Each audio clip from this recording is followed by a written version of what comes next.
Hey there, guys. This is Trevor from illustriousmagic.com, and I'm here with none other than Greg Miller from IGN.com and many other places. Many other places across the internet. Yes, the internet's Greg Miller. So we're just going to do a quick interview with him, ask him about Beyond, ask him about this PlayStation experience. So here we go. So far here at PSX, what's your favorite game that you've seen? Wow, I mean, it's a loaded question, I feel, right? Because, I mean, obviously it's Uncharted. But, if, you know what I mean? Like, come on. Like, that looks so good. That was so impressive. I love the fact that it looks like it's nonstop action, right? Like, there's no animation that's safe. You know what I mean? In the old days, Nate grabs a guy, throws him over the ledge, and that plays out when we watch it as the viewer. This time you grab him, throw him, you get a fraction of a second before he grabs your leg, and you have to mash the square button. You know, you go to knock the guy out, he wraps around you, you got to fight off his gun, you're doing all this. It's like, okay, yeah, like a non-stop Uncharted sounds great. But in terms of things like I got to play on the show floor that I wasn't expecting, I'm a big Drinkbox fan. They, of course, the guys Mutant Blob's Attack and then Guacamelee. Got to go over there and play Severed, and I do not like touch controls usually for my games, but to sit there and go around, explore this environment, and have it be very, like, you know, choose your own adventure, Dragon's Lair kind of thing where you're going through and then have to attack with your swipes on the control scheme. It actually worked well, I thought, and I'm excited to play that game. All right, nice. I enjoyed Severed a lot, too. I was really surprised. So with the success of Podcast Beyond, you know, Internet's number one PlayStation podcast. Yes.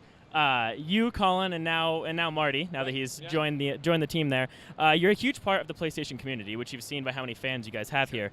So, how do you think this event kind of benefits that community as a whole, and even even Sony? Oh, I mean, you know, this event is Sony's answer to every time on Podcast Beyond post E3 where we ask you, why don't you talk about Vita games? And he goes, well, we have to do a mainstream press conference for the mainstream gamers. The people who own Vitas, like the table of people we were just playing with, will buy Vita games, and we don't have to talk to them on this day. Now you have PlayStation Experience, where this is the time to get incredibly nerdy about PlayStation and be like, hey, I'm Gio Corsi. I'm wearing a hockey jersey. Here are 7 awesome Vita games. Here's this Yakuza game that only some of you care about. It's coming here. Don't worry about it. Here's Tim Shaver with another adventure. Like, this is where they get to come to I mean, it's like, it's a grassroots campaign. You're speaking to your hardest of hardcore fans. This is their chance to come here and say, thank you for your support. This is what we're doing. Let's go do it together. And that's amazing. You know what I mean? Because that's what Podcast Beyond, you know, we joke it's the internet number one PlayStation podcast. It's because we've been around so long, right? And we've been there through the good and the bad as 8 years of this podcast. And through that time, I've seen firsthand how passionate and how awesome the PlayStation fans are. You know, I'm one of them, right? Like, we have that about us where there's something that's so hard to put your finger on, right? Like Nintendo, you grew up with Nintendo. You get why everybody loves Mario and this. But PlayStation came around and was like now I say everyone's, people like me, right? Our second coming of games in a way, where it was a brand to unify and get behind and remember Crash and remember Twisted and remember all these different things. Whereas Xbox is great, and I love my Xbox One, don't get me wrong, but it's like, then there's this other generation, I guess, that connects that way with Halo. But outside of that, it's not like you bond behind this logo, you know what I mean? The stupid PlayStation logo. So stupid that people are spending $15,000 on the 20th anniversary PlayStation 4 just because it has those memories of PlayStation 1. And like, that's where it really comes down to what this audience is about, you know what I mean? Celebrating what they love and what they love for years. Absolutely. So, Podcast Beyond has been a huge part of many people's lives, of course, being the number one PlayStation podcast on the internet. And, you know, you guys have been around since 2007, I believe. That's when it started. Yeah, that's right. So, does it feel like a lot of pressure that, like, this podcast people have literally grown up with this podcast? Like, I only started listening 2 years ago. Steven has been listening longer than that. Fair weather fan. Yeah, I'm sorry. But some people have, like, literally grown up with this podcast. So, like, how does that kind of make you feel that you've had people around for so long? I mean, it's humbling in a million different ways. Now you're making me cry just to talk about it sometimes. When I mean, like, at Beyond 300, I broke down in tears at the end of it. But in the morning, the pre-show morning interview I did with a blogger, he reduced me to tears talking about it. But when you ask me, like, is there weight or pressure to that? No. And the answer is because it's the easiest thing I do. We go in there and we sit down and 3 best friends talk about video games and PlayStation, and then I put it up and I go. And it's one of those weird things where with the YouTube stuff, like, I do a whole bunch of kind of funny stuff, and then I do IGN stuff. There's the relationship for people who watch Up at Noon is they watch Up at Noon and they comment on the Up at Noon, or they comment on Twitter to me about Up at Noon.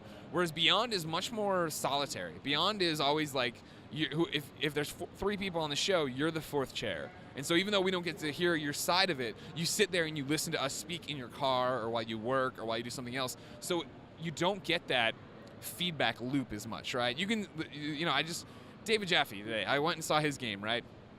And we're sitting there talking. It's awesome, by the way. Drawn to death. I'm a big fan now. But if you remember, I don't know, you might be too young, only 2 years in the Beyond thing. Years ago when we were doing Beyond, Jaffe came on the show, and it was through a call-in.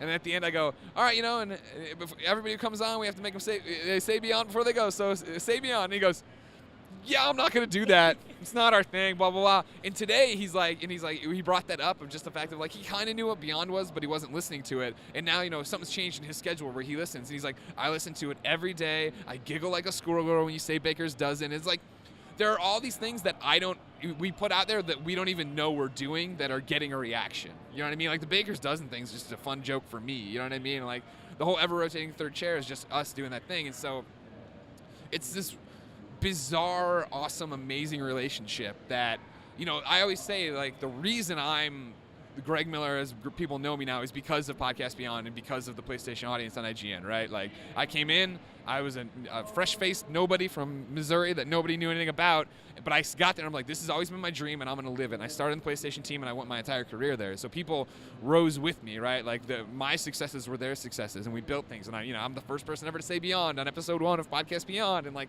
that's bizarre and weird and such a crazy legacy, but like it only really sets in when you meet like an 18-year-old and they're like, oh yeah, and I was listening when I was 11, and you're like, oh my god, because it is, my life just goes and I don't even think about how it's filtering into other people, and you know what I mean, like, so whenever somebody comes up to me and talks about that or like how we've gotten them through something serious or whatever, like, I've had many trials and tribulations on the show. So to be able to give that back to somebody means the world to me. And I don't think about it. And that's why I know it always sounds like I'm probably BSing when I say, like, you know me better than anybody else by listening to the show. You're a best friend by listening to the show. It's true, right? Like, that's the relationship we have. And so when I finally get to meet people here and I shake their hands and give them a hug, like, that means the world to me. And I can tell you, it definitely means the world to us fans, too, to be able to meet you guys. It's really fantastic. And so I'll take this to a lighter note now. Okay, good. So, remember that time you had cancer? Is it ever strange to you just how much we all know about your life? Because, like, we know everything from, like, your dog's name to, like, your full, like, relationship history. Just because you're talking with your friends on a show, it's just, like, we like, retain this kind of information. And it's just kind of like, is that ever a little bit weird that we're just like, oh, yeah, we know exactly his relationship history from 2007 onwards? The more weird thing for me is when I'm out with, like, and I'm saying that don't get weird on the internet. I'm with a real friend, like a real life. I see them every day or don't see them every day. I see them in person, and I start into a story and then I stop and I'm gonna go, wait, did you already see this on Twitter? Like, wait, did you already do, like, you know what I mean? Like, the whole reason I'm who I am and why I'm lucky enough to be, one of the faces of IGN, if not the face, is the fact that from the beginning, right, like, that was the agreement, is I'm in this and this is all I've ever wanted and I'm going to tell you everything that happens, you know what I mean? And that's just the kind of person I am. Like, I think being a fat, unathletic guy in the middle of Chicago, right, like, you got over being embarrassed pretty quick, you know what I mean? I was always that funny guy who did that. So, like, if whether it's me pooping outside of Mark Ryan's house or whatever and Colin having to sit there and watch it while some poor 13-year-old boy is there too. Like, those are the kind of things you have to own, like, right? It's weird not to own those or try to keep that away because secrets don't benefit anybody. So it's not weird that you guys know it or the viewer knows it or anything knows it.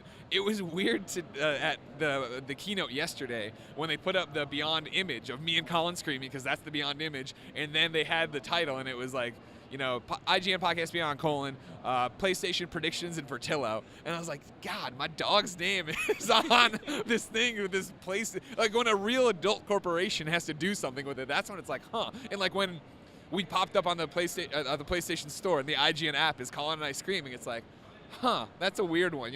It's all the little ripples I didn't expect. Yeah. All right, so last question. Sure.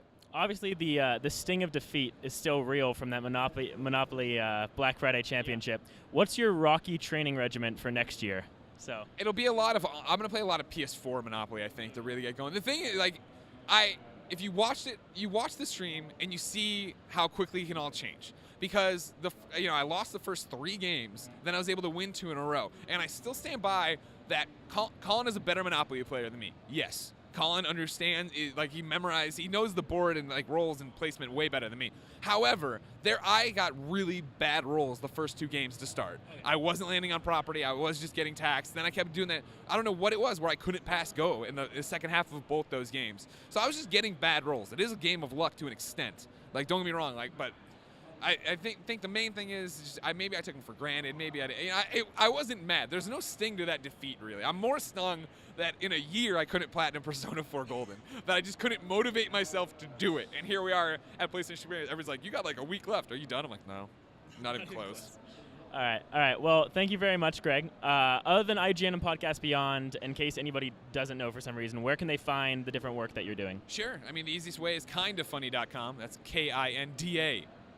Not kind of. That's not us. Kindafunny.com. You can go there, listen to the Game Over Greggy show, see conversations with Colin, do all that crazy stuff. 2015 is going to be a huge year for us. We'd love to support there. And then I'm Game Over Greggy on every Twitter and Instagram and social thing ever. So yeah, that's it. So this has been us interviewing the interviewer. So I hope you guys enjoyed this, and if you want any more info from PlayStation Experience, keep it locked. To PlayStation to illustriousmagic.com.